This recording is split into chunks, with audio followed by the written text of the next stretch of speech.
Good morning. Later this month, I will deliver my second budget as Chancellor of the Exchequer. At that budget, I will make the choices necessary to deliver strong foundations for our economy. My budget, led by this government's values of fairness and opportunity, and focused entirely on the priorities of the British people: protecting our NHS, reducing our national debt, and improving the cost of living. There is a lot of speculation about the choices that I will make. I understand that. These are important choices that will shape the future of our country for years to come. I want people to understand the circumstances we are facing, the principles guiding my choices, and why I believe they will be the right choices for our country. We are a country with considerable economic strengths, an open trading economy, a global hub for cutting-edge industries, from AI to biotech, with world-leading universities and scientific institutions, and a talented and a committed workforce. But years of economic mismanagement has limited our country's potential, with long-term issues continually unchecked and potential unrealised. At the budget last year, I fixed the foundations, dealing with the aftermath of Liz Truss's disastrous mini-budget and the £22 billion black hole in the public finances left by the previous government. I put our public finances back on a firm footing, provided an urgent cash injection into our faltering public services, and began rebuilding our economy. But since that budget, the world has thrown even more challenges our way. The continual threat of tariffs has dragged on global confidence, deterring business investment and dampening growth. Inflation has been too slow to come down, as supply chains continue to be volatile, meaning the costs of everyday essentials remain too high. And the cost of government borrowing has increased around the world, a shift that Britain, with our high levels of debt left by the previous government, has been particularly exposed to. And in an uncertain world, we also face pressure to increase our defence spending, and it is right that we do that, protecting ourselves from hostile actors and supporting our allies. And there are other pressures on the public finances. The Prime Minister, the Secretary of Work and Pensions, and this whole government are committed to reforming our welfare state, so that it is not a system that counts the costs of failure, but one that invests in success and protects those who need it most. There is nothing progressive about refusing to reform a system that is leaving 1 in 8 young people out of education or employment. So we have begun the job of creating a system that protects people who cannot work and empowers those who can. And there are longer-term challenges too. That feeling, shared by millions of people across the country, that the economy isn't working as it should. Alongside the budget this month, the Office of Budget Responsibility, the UK's public finance watchdog, will set out the conclusions of their review of the supply side of the UK economy. I will not preempt those conclusions, but it is already clear that the productivity performance that we inherited from the last government is weaker than previously thought. A less productive economy is one that produces less output per hour worked. That has consequences for working people, for their jobs, and for their wages. And it has consequences for the public finances too, in lower tax receipts. It's not a question of how hard people work. Poor productivity means that we're putting in more, but getting out less. It means too many businesses and workers don't have the tools that they need.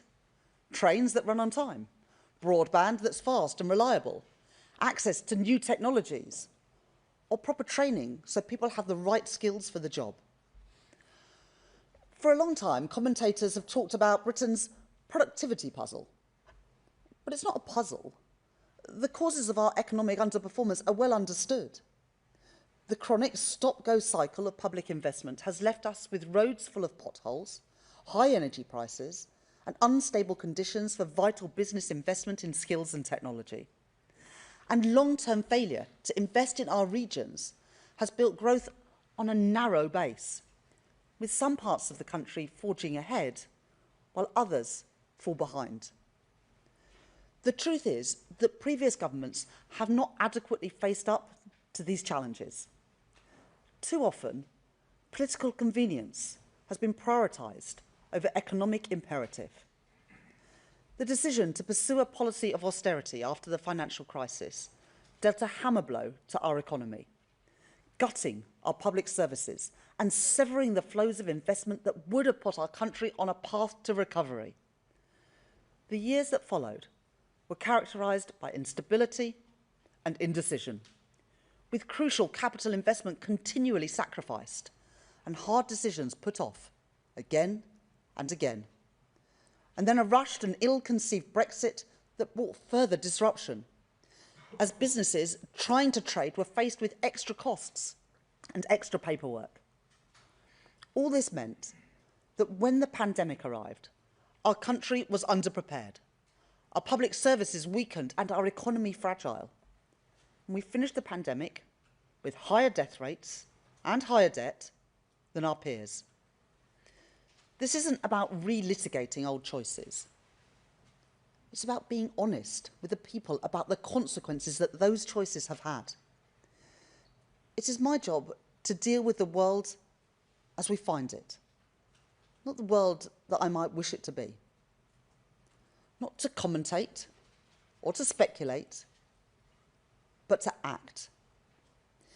In my May's lecture last year, I set out our plan for solving our productivity problem through a programme of stability, investment and reform. And when I became Chancellor, I began to put that plan into action, stabilising our public finances, making the tax and spending decisions to get debt down and to fund our public services sustainably, changing the fiscal rules to increase public investment by £120 billion over the course of this Parliament, and crowding in private investment too, for road and for rail, for housing and nuclear power, and reforming our economy, ripping up the planning rules so we can build housing and infrastructure right across the country, bringing the brightest and the best to our shores with a new visa regime, and signing trade deals with the EU, the US and India to help businesses export around the world. We've begun to see the results of those plans in falling interest rates and falling NHS waiting lists, in rising wages and rising investment. But I know that real progress takes time. Our growth was the fastest in the G7 in the first half of this year. I don't expect anyone to be satisfied with growth of 1%. I'm not, and I know that there is more to do. The first part of our planning reforms will add an additional £6.8 billion to the size of our economy in the next 5 years. But the next part, our planning bill, must complete its passage through Parliament before it can make a difference. Interest rates, which rose from 0.1% to 5.25% in the last Parliament, have now been cut 5 times. But at 4%, they are still a constraint on business borrowing and a burden on family finances. Inflation is already much lower than the double digits seen under the previous government. And the choices I make in this budget this month will be focused on getting inflation falling and creating the conditions for interest rate cuts to support economic growth and improve the cost of living. I understand the urge for easy answers. Politicians of recent years have become addicted to shelling out for short-term sticking plaster solutions rather than making long-term economic plans. They were irresponsible then. And those who continue to push for easy answers are irresponsible now. The UK's national debt now stands at £2.6 trillion, equivalent to 94% of GDP. Before the mini-budget, our borrowing costs were in the middle of the pack compared to other advanced economies. But now, we have the highest borrowing costs of any G7 country. Today, 1 in every £10 of taxpayers' money is spent on debt interest. Not paying that debt down, but just paying the interest to our creditors. At the budget last year, I changed the fiscal rules to strike a careful balance, to invest more in capital alongside a credible plan to grow our economy and bring debt down within this Parliament. That was the right decision, to break the cycle of low productivity and low growth. But that additional investment can only be delivered because markets know my commitment to the fiscal rules is ironclad. Some people say that we should just sidestep those rules, that we can borrow more without consequence by simply reclassifying areas like defence or education. But no accounting trick can change the basic fact that government debt is sold on financial markets.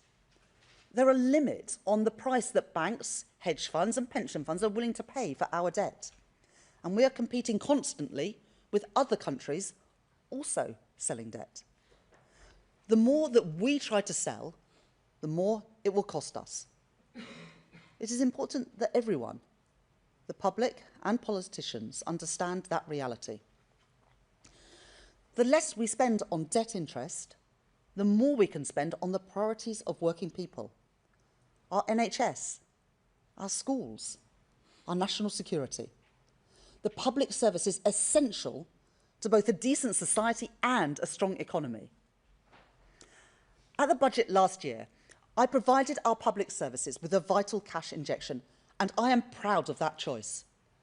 Proud that it is a Labour government that is providing record investment in our NHS, getting waiting lists down by over 200,000 since the election. Proud that it is a Labour government that is investing in our children through the rollout of free breakfast clubs and free school meals. And proud that it is a Labour government that is funding our armed forces and remains resolute in our NATO commitments.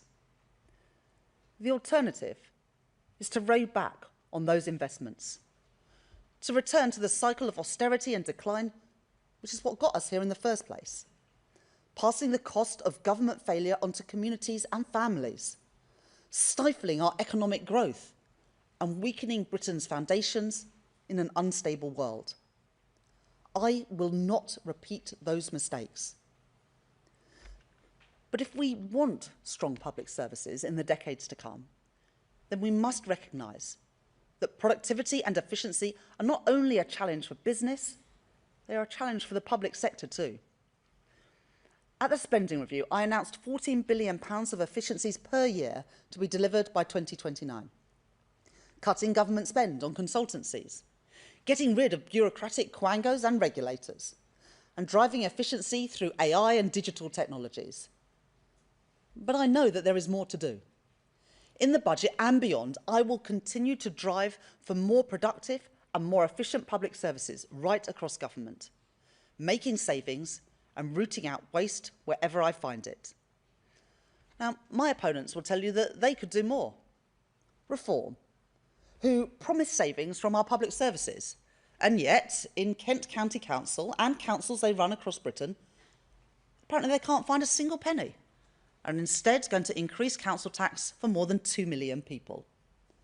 Or the Conservatives, who promised £47 billion of cuts, when during 14 years in power they oversaw rising welfare costs and a growing civil service. What were they doing for 14 years? Let us be clear. There is no way that cuts on that scale, equivalent to cutting our entire armed forces or cutting every single police officer in the country twice over, could be delivered without devastating consequences for our public services. Austerity, reckless borrowing, made-up numbers. They are the problems, not the solutions. They are the mistakes of the past which would only take us backwards. I will not repeat them.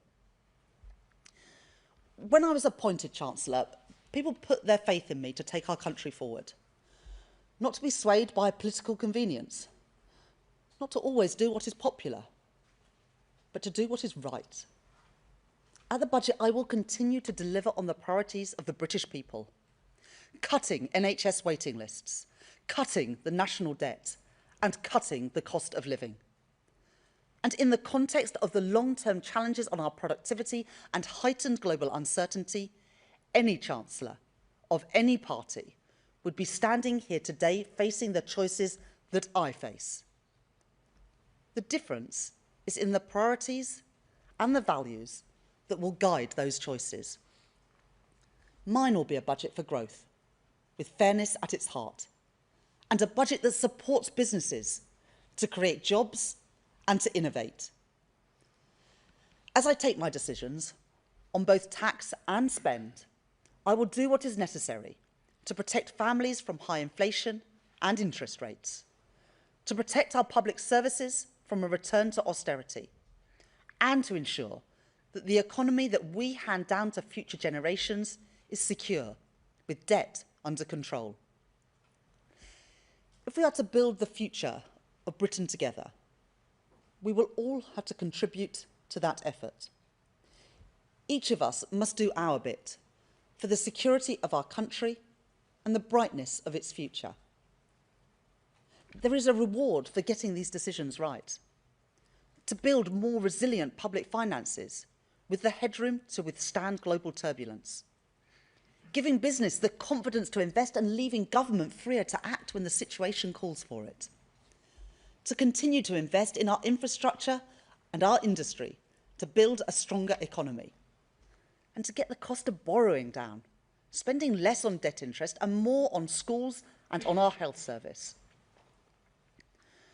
The Office of Budget Responsibility will make their forecasts at the end of this month. But let's be clear about what forecasts are. They're not visions of the future. They're a look in the rearview mirror. The OBR rightly make their predictions based on the data that has gone before. But I do not believe that our past has to determine our future, or that a stuttering economy, poor productivity, and falling living standards is somehow Britain's destiny. A brighter future is within our grasp. We were elected to break with the cycle of decline, and this government is determined to see that through. So we will go further and faster on planning, on the industrial strategy, on reforming regulation, all to deliver growth throughout our economy in all parts of our country. We will bear down on waiting lists, on the cost of living, and on the national debt, which compound these challenges. And when that requires hard choices, we will act, guided by the interests of working people.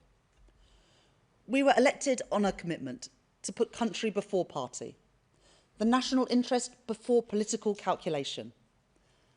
And whatever challenges come our way, whatever challenges come my way, we will not be swayed from that. At the budget this year, I will continue to build the strong foundations to secure Britain's future, for a fairer Britain, a more prosperous Britain, a Britain with an economy that works for everyone. Thank you very much. I'll now take questions from people. Start with Beth Rigby from Sky News. Thank you. Chancellor, you made history in your last budget when you increased taxes by £40 billion in the biggest tax-raising budget in over a generation. You said at the time it was a once-in-a-parliament tax-raising budget, and you told me explicitly Labour would stick to our manifesto commitment not to increase taxes that working people pay. Today, do you still stand by both those promises? And if you can't, or if you won't, aren't you making a mockery of the voters that put their trust in you at the general election? Thank you. Thank you very much, Beth. I will set out the individual policies at the budget on the 26th of November. That's not what today is about. Today is about setting the context for that budget. And your viewers can see the challenges that we face, but the challenges that are on a global nature. And they can also see the challenges in the long-term performance of our economy. And the Office of Budget Responsibility will set all that out. They've done the review of the supply side of the economy. That looks at the past. but they use the past to predict the future. And as Chancellor, I have to face the world as it is, not the world that I want it to be. And when challenges come our way, the only question is how to respond to them, not whether to respond or not. And as I respond at the budget on the 26th of November, my focus will be on getting NHS waiting lists down, getting the cost of living down, and also getting the national debt down. Robert Peston from ITV News. Chancellor, good to see you. You've just made the case, in effect, for raising taxes by tens of billions of pounds. The HMRC stats don't lie. If you do that, you will have to put up taxes for millions of people, including those you call working people, won't you? Well, today is not about individual choices. They will be set out in the usual way in the budget. But what I want people to understand as we go into that budget is the circumstances which we face, and that is circumstances of great opportunities for our country, for the reasons that I set out, but also big challenges.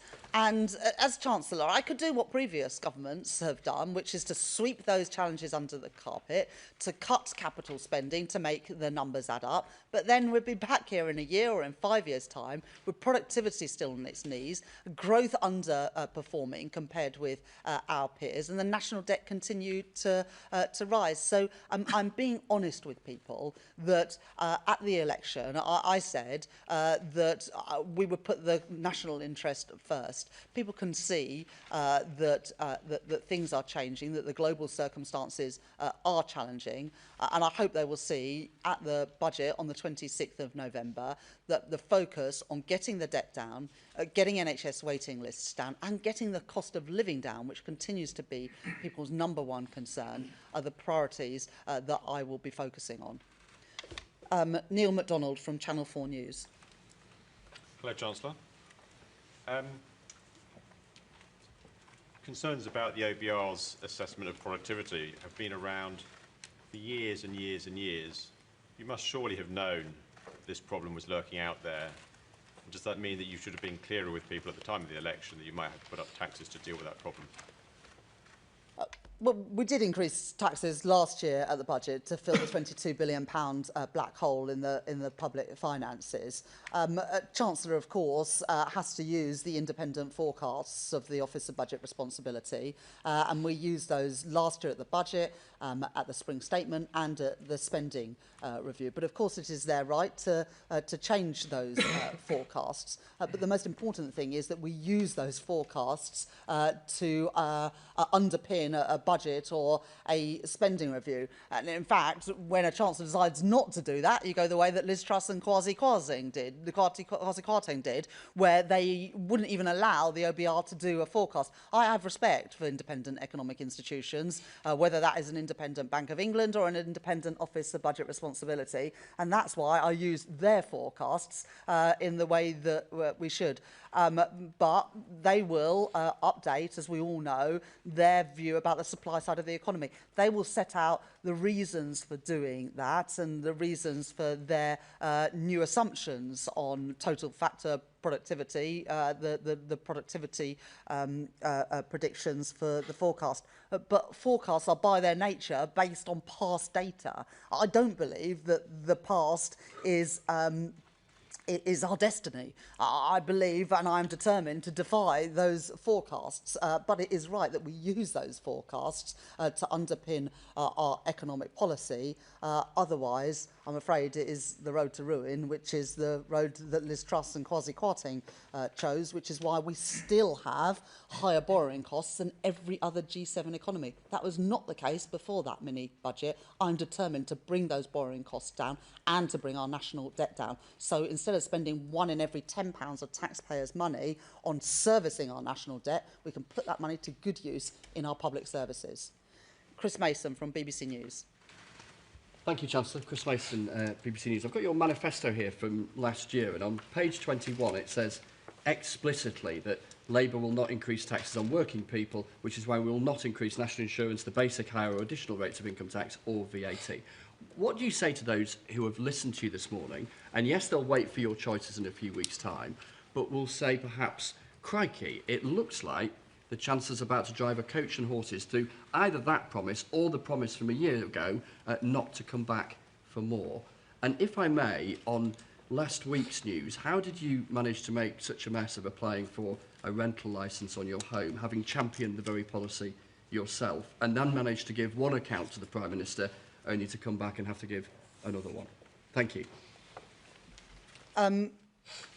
So I will set out the specific policy choices on the 26th of November, and that's the right thing to do. And we're going through that process and the iterative process with the OBR at the moment, with the forecast and different policy measures. What I want people to understand, and I think it is the right thing and the courteous thing to do, to explain those challenges, but also the principles that will guide me in confronting them. And that's what today's speech is about.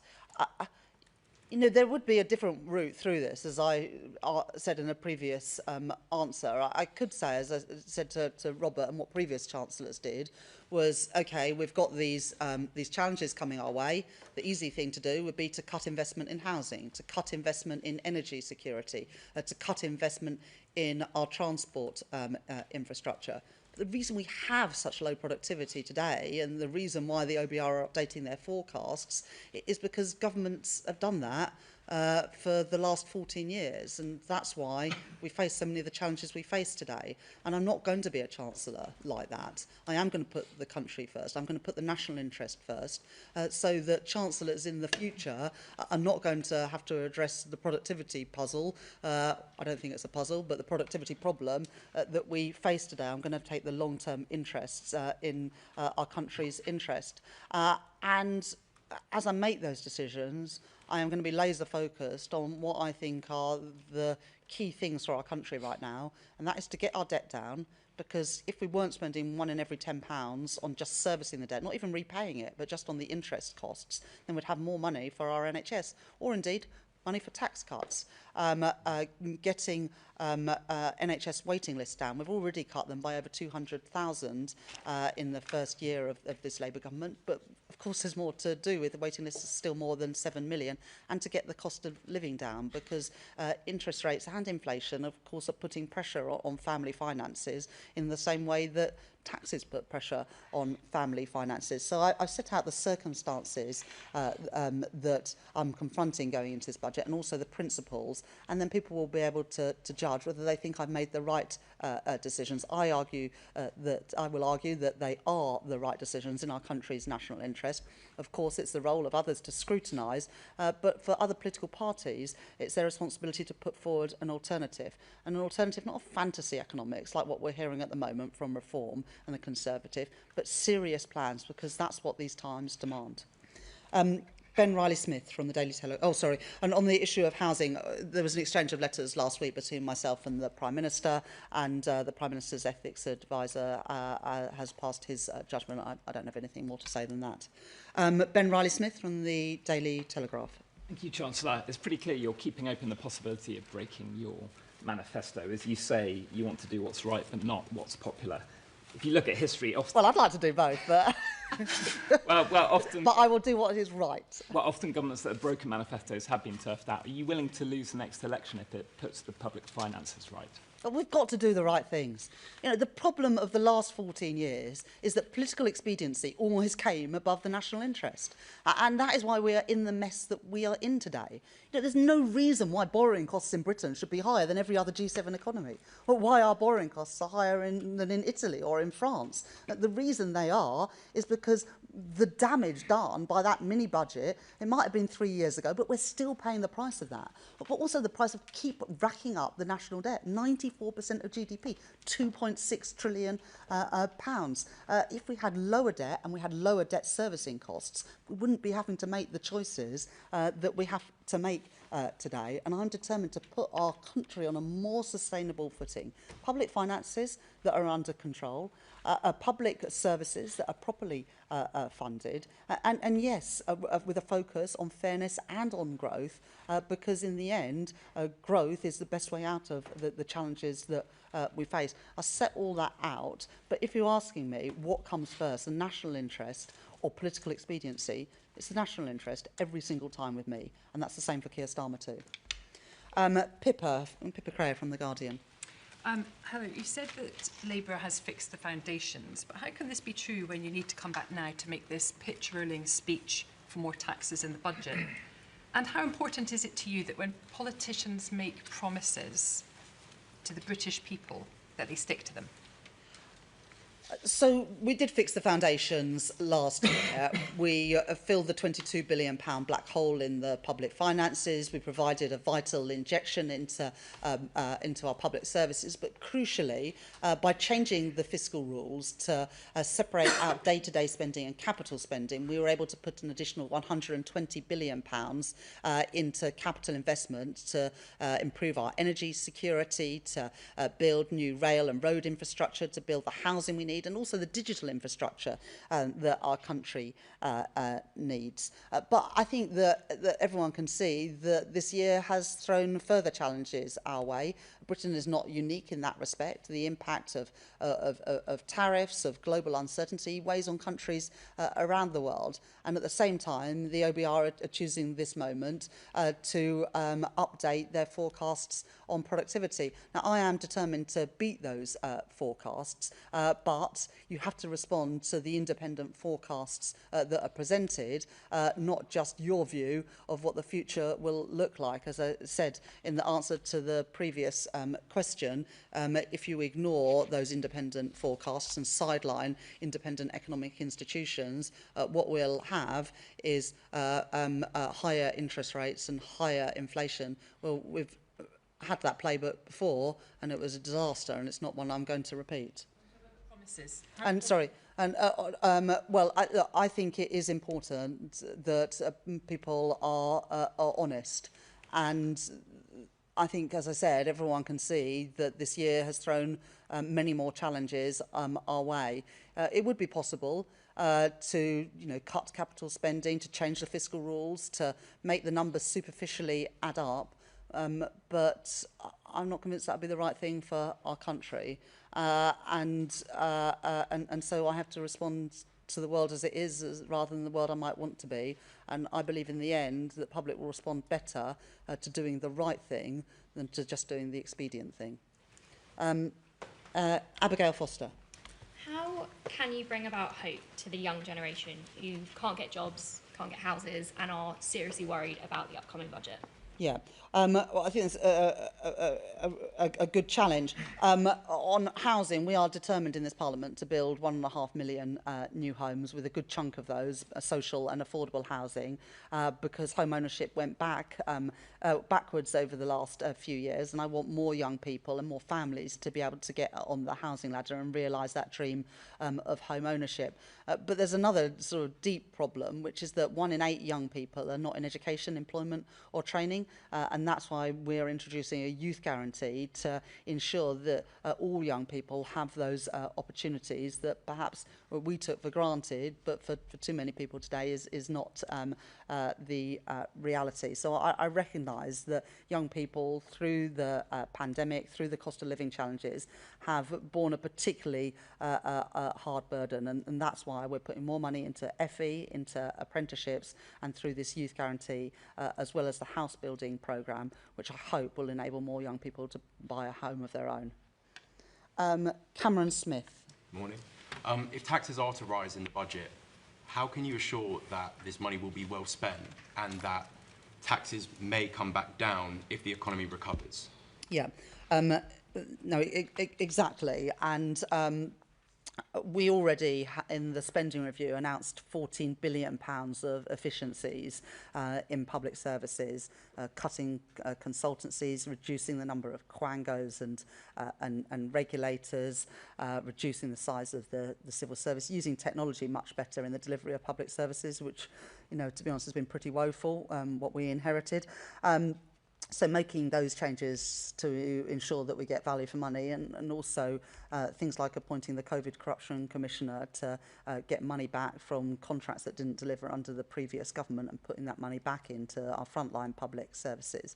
And the point you make about what we might be able to do in the future, the whole point of the decisions that I plan to make in the budget on the 26th of November is to make decisions in the future easier than the decisions that confront us today. By getting a grip of the national debt, for example, will open up opportunities either to put money into public services or to get taxes down in the future. The reason those opportunities don't present themselves now is that borrowing costs are too high and the national debt is too high.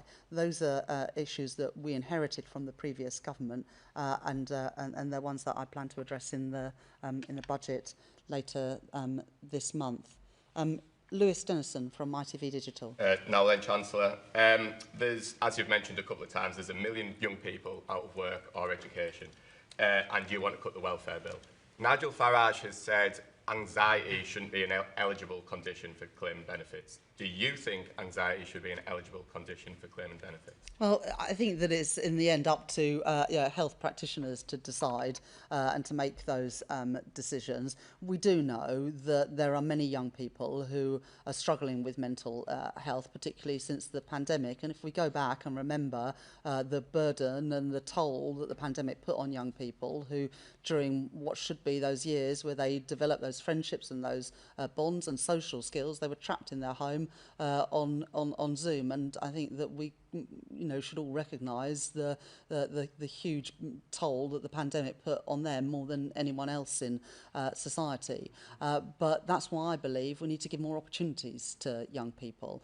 And young people with mental health issues, including anxiety, are often much better served if they are in work and given the support to get back into work, rather than just being left on out of work and sickness benefits, which is a waste of their potential and not a good use of taxpayers' money. And that's why the youth guarantee is going to be really crucial for us to reduce that problem of 1 million young people not in education, employment or training. It is not acceptable that 1 in 8 young people are in that position today. And I'll be setting out more details. I already announced the youth guarantee at our Labour Party conference, and be setting out more details in the budget.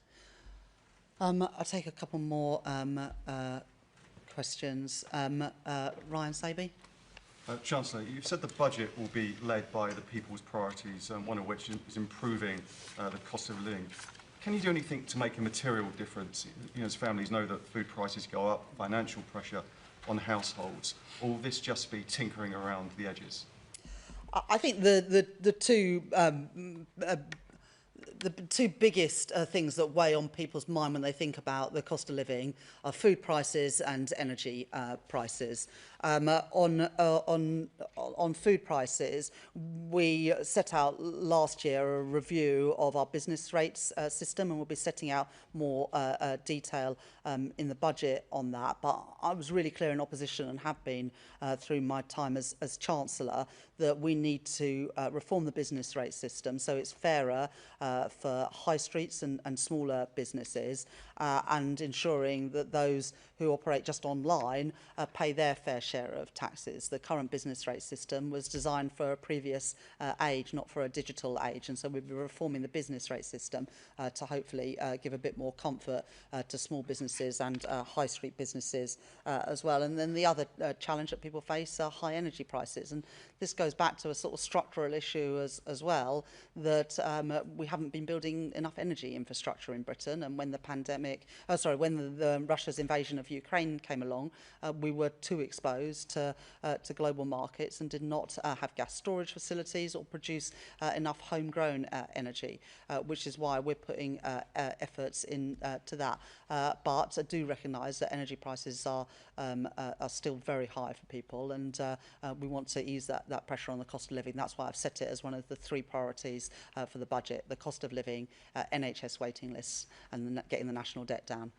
George Parker from the FT. Thank you, Chancellor. You talked a lot about protecting the interests of working people. What reassurances can you give to some of the people who employ working people, the foreign investors, entrepreneurs, the wealthy, in fact, that your budget won't make their life harder and lead to an even more sluggish growth rate when we've already got an anemic economic situation? Yes, let's not talk our economic performance down. The IMF at their annual meetings last month upgraded their forecasts for GDP growth in the UK this year. We were the fastest growing economy in the G7 in the first half of this year. And the IMF forecasts that we will be the second fastest growing economy in the G7 for this year as a whole. The FTSE is at an all-time high, has outperformed other stock markets this year. Retail sales surprised on the upside in the most recent numbers, and investment is a little bit stronger as well. But I absolutely recognise that to improve living standards for working people, we also need to have more good jobs paying decent wages, and so we'll seek to get that balance right in the budget next month. But I absolutely recognise the point. Maybe just, sorry, a final question. Yeah, woman here in the front row. Hi, thanks, Chancellor. Kitty Donaldson from the iPaper. Is the problem here the Parliamentary Labour Party, is it fair to put up income tax, as you probably will, when you can't get the welfare bill down? And also some of them are expecting you to cut the two-child benefit cap. Can you give them some good news? So I think it's, I think it's a bit unfair to blame the Parliamentary Labour Party for the OBR supply side review, and that will likely be the biggest piece of news in terms of the economic and fiscal situation at the budget later this month. But look, all decisions have consequences, and if you spend more on one thing, there's less money to spend on something else. I've always been really clear about that. There isn't a magic money tree for any type of spending, and any decisions to spend in one area will have consequences for other areas as well. But the most impactful thing in the budget in terms of the change in the fiscal and economic outlook will be determined by productivity. Thank you very much. I'm sure we'll have other opportunities soon. Bye-bye.